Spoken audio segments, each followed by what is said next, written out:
panjat merasakan bahagia melihat pasangan kedua mempelai. Sungguh indah pengantin diraja.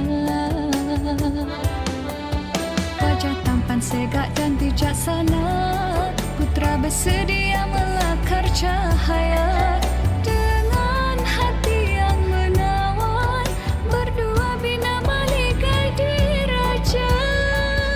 Pangeran muda Abdul Matin dengan Dayang Anisha Rosla, pasangan indah, pasangan mulia, rencana senantiasa.